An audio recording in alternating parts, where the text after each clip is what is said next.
Hello पप्पा, मी टिंब टिंब टिंब बोलतीये. इथं टिंब टिंब टिंब म्हणजे रुपाली चाकणकर हे आता सांगायची गरज नाही. पण हे पप्पा कोण? पडला ना प्रश्न? सांगतो. पप्पा म्हणजे जो गेली 16-17 दिवसांपासून पोलीस कोठडीत स्वतःच्या पप्पांना आठवतोय ना, तो भोंदू बाबा अशोक खरात. थोडक्यात हा आपल्या सर्वांसाठी भोंदू बाबा, पण चाकणकरांसाठी त्यांचा पप्पा. चला आता ऐकूयात चाकणकरांनी त्यांच्या पप्पांशी गेली वर्षभरात किती मारल्या गप्पा. नमस्कार, मी संदीप आणि आपण पाहताय एलएस मराठी. सर्वात आधी हे क्लिअर करतो की रुपाली चाकणकर खरात बाबाला पप्पा म्हणून हाक मारायच्या हा दावा आमचा नाही, तर तृप्ती देसाईंनी केलाय बरं का. तृप्ती देसाई यांना मिळालेल्या माहितीनुसार चाकणकर खरातला पप्पा या नावानं हाक मारत होत्या. क्लिअर? चला आता पुढे जाऊ. सामाजिक कार्यकर्त्या अंजली दमानिया यांनी आज आतापर्यंतचा सर्वात मोठा गौप्यस्फोट करून काही राजकीय नेत्यांचा पुरता बाजार उठवला.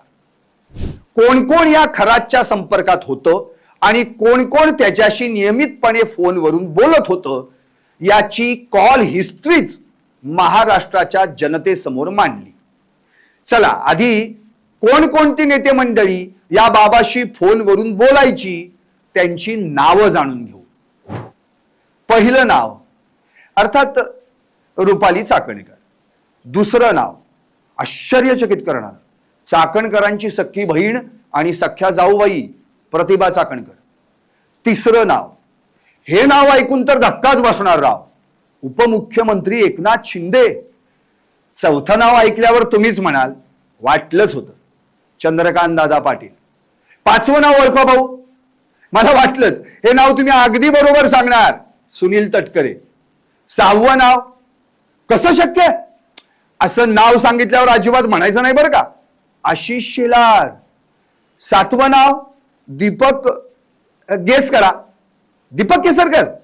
थोडक्यात आडनाव चुकलं, नाव दीपकच पण आडनाव लोंढे, दीपक लोंढे.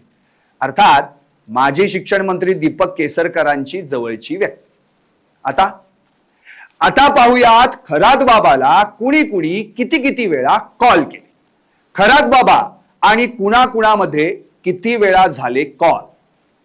प्रतिभा Chakankar 236 phone calls, Deepak Londhe 189 phone calls, Rupali Chakankar 177 phone calls, Eknath Shinde 17 phone calls, Sunil Tatkare 8 phone calls, Chandrakant Patil 8 phone calls, Ashish Shelar 1 phone call.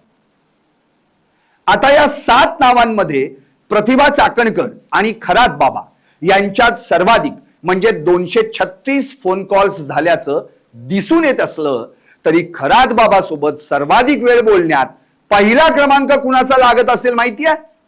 अहो आपल्या चाकणकर ताई. हॅलो पप्पा म्हणून त्यांनी गेल्या वर्षभरात 177 फोन कॉल्सच्या माध्यमातून खरात बाबाशी तब्बल 9 तास 36 मिनिटं गप्पा मारल्या. हेच जर सेकंदात सांगायचं झालं तर 33,727 सेकंद.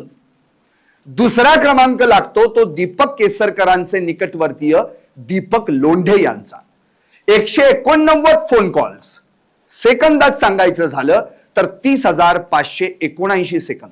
आता एक धक्कादायक खुलासा, उपमुख्यमंत्री एकनाथ शिंदे आणि खरात बाबा यांच्यात 17 फोन कॉल्स झालेत, 17.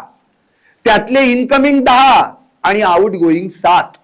मात्र यातला एक फोन कॉल असा होता ज्याचं ड्युरेशन होतं तब्बल 21 मिनिट.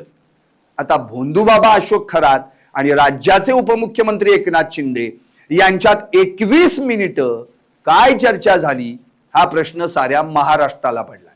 आता जरा माझा आणि खरातचा काय संबंध असं उत्तर देणारे राज्याचे उच्च व तंत्र शिक्षण मंत्री चंद्रकांत दादा पाटलांविषयी बोलू. या वर्षाच्या सुरुवातीला म्हणजे जानेवारीत पार पडलेल्या खरातच्या मुलीच्या म्हणजे तृप्ता बालाच्या लग्नपत्रिकेवर प्रमुख पाहुणे म्हणून इतर नेत्यांसोबत चंद्रकांत दादांचंही नाव होतं. त्याविषयी विचारल्यानंतर काय बरं म्हणाले होते दादा, आठवतंय का? मी सांगतो. लग्न मला काही माहिती नाही, ती आपली ग्रामीण पद्धत आहे. तुझ्या घरच्या लग्नाला तू माझं नाव टाक, पण त्यात येणार की नाही येणार, विचारलं की नाही विचारलं, त्याऐवजी एक प्रतिष्ठा असते की इतक्या सर्व जणांना निमंत्रण दिलं. मला आत्ताच कळलं की माझं नाव त्या पत्रिकेवर होतं. आता उत्तर द्या की दादा, तुमचा आणि त्या खरातचा जर काहीच संबंध नव्हता, मग तुमच्यात आणि त्याच्यात 8 फोन कॉल्स कसे? दोघे मिळून काय फक्त हॅलो हॅलो करत होतात काय? आता द्या की उत्तर. सुनील तटकरेंविषयी काय बोलायचं, न बोललेलंच बरं. आणि आशिष शेलारांचंही लग्न पत्रिकेत नाव होतच की. असो, थोडक्यात काय तर दमानिया यांच्या माध्यमातून महाराष्ट्राला आता कुठं 7 जणांची कॉल हिस्ट्री कळाली आहे. अब बात निकली है तो दूर तक जाएगी.